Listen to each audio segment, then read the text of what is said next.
Hello, and welcome to this course on self-compassion. In it, you will learn science-based practices to rewire your brain and bring about lasting change. Hi, my name is Dr. Shauna Shapiro, and it is a pleasure to be here with you. As a professor and scientist, I've spent the past 20 years studying the powerful effects of compassion and seen it transform thousands of lives. It changed my own life. What I most want you to know is that science proves no matter what has happened to you, no matter what your current circumstances, change is always possible. And it's possible for all of us, no matter what. All of us have the capacity to rewire our brain for greater health, greater compassion, and greater happiness. And the best part is you can begin wherever you are. As the 15th century poet Kabir says, wherever you are is the entry point. Over these next sessions, you will learn practices that can literally rewire your brain to be kinder and more compassionate toward yourself. I look forward to beginning this journey with you. So we'll begin by simply arriving here together. Arriving your attention here in the body, and just let your eyes close if that feels comfortable. Gathering your attention into the present moment. See if you can soften the body 5% more, letting go of any obvious tension in the jaw, in the eyes, and the forehead. And just rest your attention on the flow of breath in and out of the body. Feel how the breath is oxygenating you with each inhale, and just releasing stress and tension with each exhale.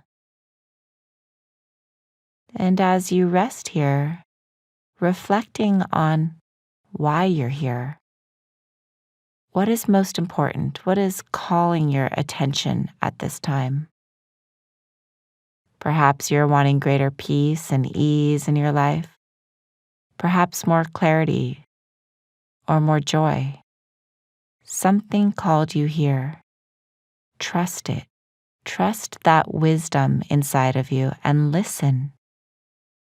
Take a moment to really listen for why you're here.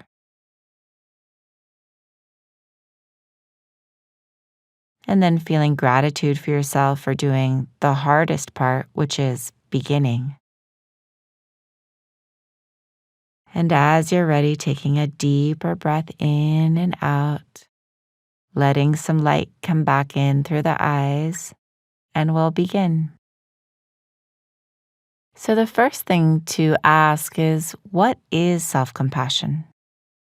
In the simplest terms, self-compassion is treating yourself as you would treat a dear friend who was suffering.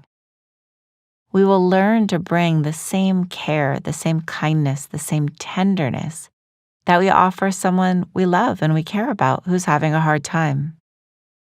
It sounds simple, but as we know, it's not easy. All of us carry years of self-judgment and criticism. We treat ourselves often like our inner enemy instead of as our inner ally. This constant shame and ridicule has many negative consequences for ourselves and for the people we love. And yet, so often when I suggest self-compassion, people roll their eyes. They think self-compassion is weak, or that it's soft, or that they're going to become self-indulgent. They believe that if we're kind to ourselves, that we'll remain stuck, locked, and repeating the same mistakes again and again. But science shows the exact opposite is true. Not only does self-compassion soothe you when you're feeling down, it helps you make changes. Research shows that self-compassion leads to better relationships, improved health, greater success with diet and exercise, and more effectiveness in the workplace. And the best part is, self-compassion can be cultivated through practice.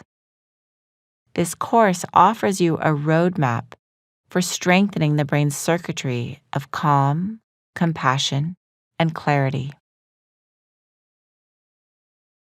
So, taking a moment now, letting your eyes close, and just reflecting on this idea of self compassion, treating ourselves with kindness.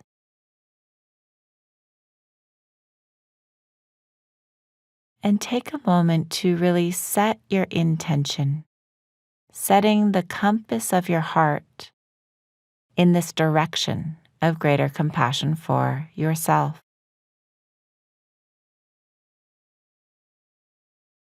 Planting this seed right here in the beginning and making a commitment to begin these practices that will help you cultivate this relationship with yourself of kindness, of care, of support. Imagine what it would feel like to actually be on your own team, to not waste so much time and energy judging ourselves and beating ourselves up.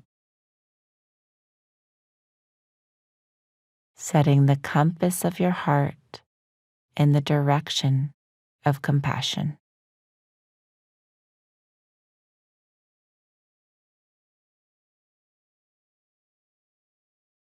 Good. And when you're ready, just taking a moment to reflect on